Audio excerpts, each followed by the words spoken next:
6:30 वाजले होते. अचानक घरामध्ये फोनची बेल वाजायला लागली आणि फोनची बेल एवढ्या जोरात वाजत होती की पहिला फोनची बेल पूर्ण वाजून गेली, पण फोन कोणी उचलायला आला नाही. सडनली परत फोन जोरजोराने रिंग करायला लागला. शेवटच्या मुमेंटला अनिता दुसऱ्या रूममधून धावत आली आणि तिने तो फोन उचलला. उचलल्यानंतर तिला बॅड न्यूज ऐकायला आली की तिचा नवरा काही कामासाठी मुंबईला आला होता. त्याचं रस्त्यावर ॲक्सिडेंट झाल्यामुळे त्याला हॉस्पिटलमध्ये दाखल केलं आहे. ही जशी तिला न्यूज कळली, तिच्या पायाखालची जमीन हलली. ती कुठल्याही क्षणाचा विलंब न करता ती पटकन आतल्या रूममध्ये गेली. तिने आपल्या बाळाला उचललं. जो तिचा 5 वर्षाचा मुलगा त्या रूममध्ये होता त्याला उचललं. तिने त्याला नाश्त्यासाठी जे काही बनवलं होतं ते सगळं तसंच राहिलं. ती त्याला घेऊन धावत तिच्या स्पेअरमध्ये जी तिच्याकडे गाडी होती 4 व्हीलर, तिने त्याला गाडीमध्ये घेतला. तिने आपल्या लहान बाळाला मागच्या सीटवर ठेवलं. स्वतः ती ड्राईव्ह सीटवर बसली आणि ती सडनली गाडी घेऊन मुंबईच्या दिशेने निघाली.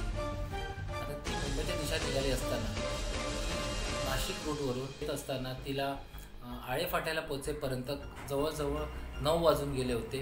रात्रीची वेळ होती. ती एकटी ड्राईव्ह करत होती. तिला गाडीचा एवढा एक्सपिरियन्स नव्हता की ती गाडी एवढी व्यवस्थित चालवू शकणार होती, कारण ती नवीनच गाडी चालवायला शिकली होती.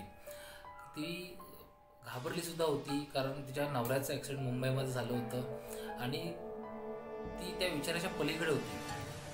ती त्या लहान पोराला मागच्या सीटवर ठेवून गाडी जशी तशी हायवेने पळवत होती.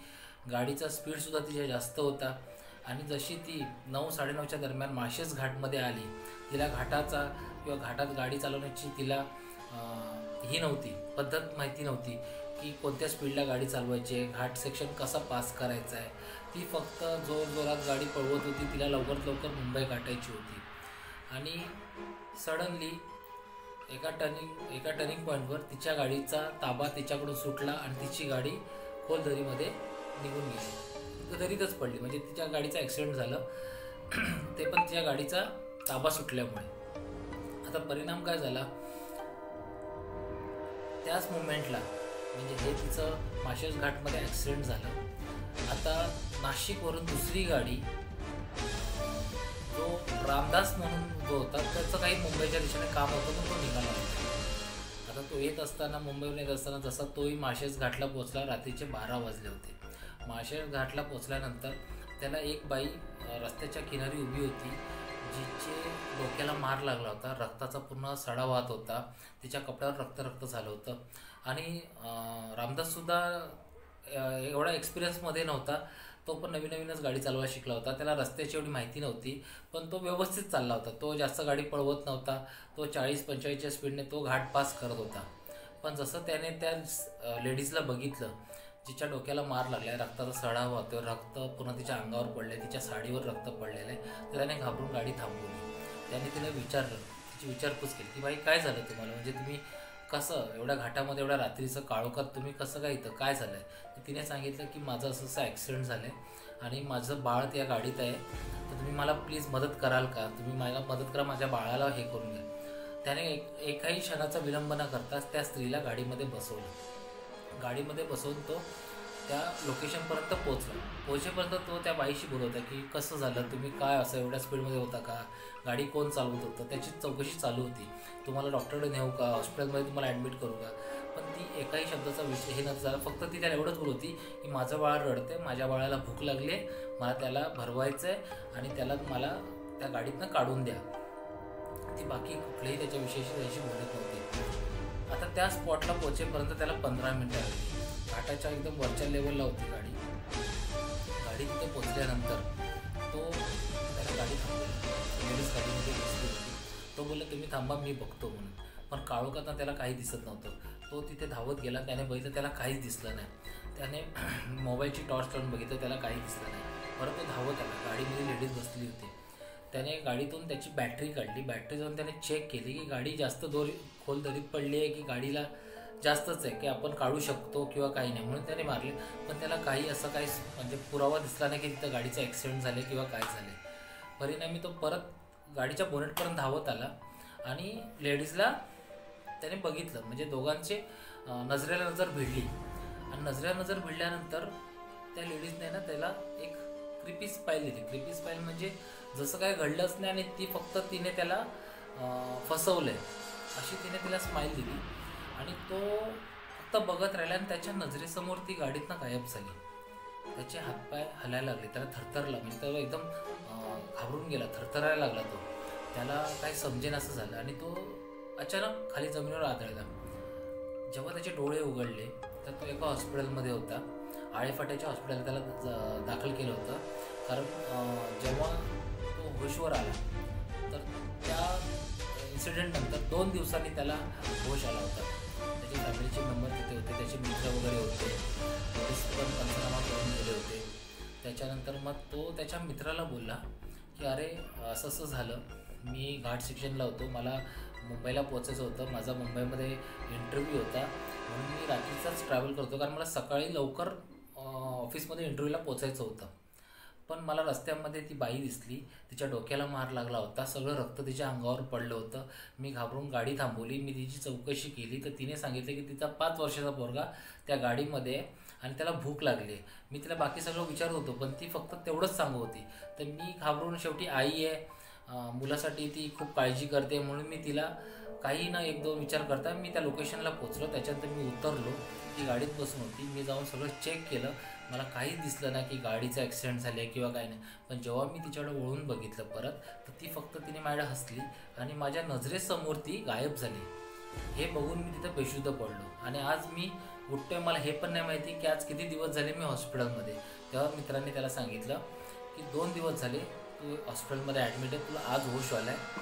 तर तो मग रामदास मित्राला बोलला की तू जरा जाऊन चौकशी कर की ती बाई खरंच काय झालं आहे का, तिच्या मुलाला काय झालं आहे का, एकदा चौकशी करून घे, कारण मला जरा खात्री पटेल. कारण माझं लक्ष तिथंच आहे आणि माझ्या डोक्यात तोच विचार चालला आहे की ती बिचारी बाईला लागलेलं आहे, ती बिचारी बाई कुठं गेली असेल. मित्र बोलला तू काळजी करू नको, आम्ही सगळे चौकशी करतो, तू निवांत राहा म्हणून. त्याचा मित्र, त्याचं नाव होतं सागर गेला. सागरने आळेफाट्याच्या इथे पोलीस स्टेशनला चौकशी केली. त्या आळेफाट्याच्या पोलिसांनी त्याला माळशेरच्या जे पेट्रोलिंगवाले पोलीसवाले असतात त्यांच्या इथे पाठवलं की अशी कोणती केस आहे का किंवा असं काही घडलं का, त्याच्या चौकशीसाठी. आणि जेव्हा पोलिसांसमोर हे विषय मांडले गेले आणि पोलिसांनी जेव्हा त्यांना सत्य ही गोष्ट सांगितली तेव्हा त्याच्या मित्राच्याही पायाखालची जमीन हल्ली. तो धावत येऊन आळेफाट्याला, त्याचा मित्र ॲडमिट होता, त्या हॉस्पिटलला गेला, मित्राला भेटला. मित्राला बोलला की अशी अशी घटना घडली होती, असं असं झालं होतं, ती बाईच्या नवऱ्याचं ॲक्सिडेंट मुंबईला झालं होतं म्हणून ती लहान बाळाला घेऊन मुंबईच्या दिशेने रवाना झाली होती. पण तिच्या गाडीवरचा ताबा सुटल्यामुळे तिची गाडी दरीत कोसळली आणि मोठं ॲक्सिडेंट झालं. पण त्या ॲक्सिडेंटमध्ये आणि तुझ्या ह्या आजच्या विषयावर बोलण्यामध्ये जवळजवळ 6 महिन्याचा फरक आहे, कारण ही गोष्ट घडून 6 महिने झाले होते. आणि रामदास हे झाला, त्याला सुचतच नव्हतं की अरे असं कसं होईल. मी स्वतः तिला लिफ्ट दिली, मी स्वतः तिच्याशी चौकशी केली, मी त्या स्पॉटवर गेलो आहे, मी तिला बघितलं आहे, पण जशी ती माझ्या गाडीतनं हसली आणि गायब झाली म्हणून मी बेशुद्ध पडलो. पण हे कसं होईल, ही गोष्ट 6 महिन्याची नाही, ही गोष्ट आत्ताच झालेली आहे, तू एकदा परत चौकशी कर. तेव्हा रामदासचा मित्र त्याला बोलला की नाही, ही गोष्ट घडून 6 महिने झालेत आणि ती तुला आत्ता ह्या 2 दिवसात दिसली तर नक्कीच तुला काहीतरी झपाटा झाला आहे किंवा तुला जशी भुताटकी वगैरे घाटात हे होते तसं तू घाबरला आहेस. तो रामदास ऐकायला तयार नाही. रामदास म्हणतो नाही, मला ह्याचं पूर्णपणे हे झालंच पाहिजे म्हणून. शेवटी परिणामी जेव्हा रामदासला हॉस्पिटलमधून डिस्चार्ज भेटला तर रामदासने ह्या विषयावर पूर्ण चौकशी करायसाठी परत तो आळेफाट्या पोलीस स्टेशनला गेला. तिथून त्याला माळशेर घाटात जिथे पोलिसांची पेट्रोलिंगची टीम असते तिथे चौकशी केली. तेव्हा त्याला हे सगळं खरं कळलं. पण तो त्यानंतर ती अनिता जिथे नाशिकला राहायला होती तो तिकडे सुद्धा गेला. तेव्हा त्याला खरी परिस्थिती कळली की ह्या घटनेला 6 महिने उलटून गेलेत, कारण अनिता ज्या स्पीडने निघाली होती तिचा गाडीवरचा ताबा सुटला, घाटातनं गाडी दरीमध्ये कोसळली आणि तिचा जागीच मृत्यू झाला आणि तिच्या लहान बाळाचा सुद्धा तिथं जागीच मृत्यू झाला होता. आणि तिला जो फोन केला होता, तिला फोन ज्याचा आला होता तो दुसरा तिसरा कोणी नव्हता आणि त्याचा नवरा अनिकेत, ज्याचं मुंबईला ॲक्सिडेंट झालं होतं आणि त्याचं सुद्धा ऑन दी स्पॉट डेथ झाली होती.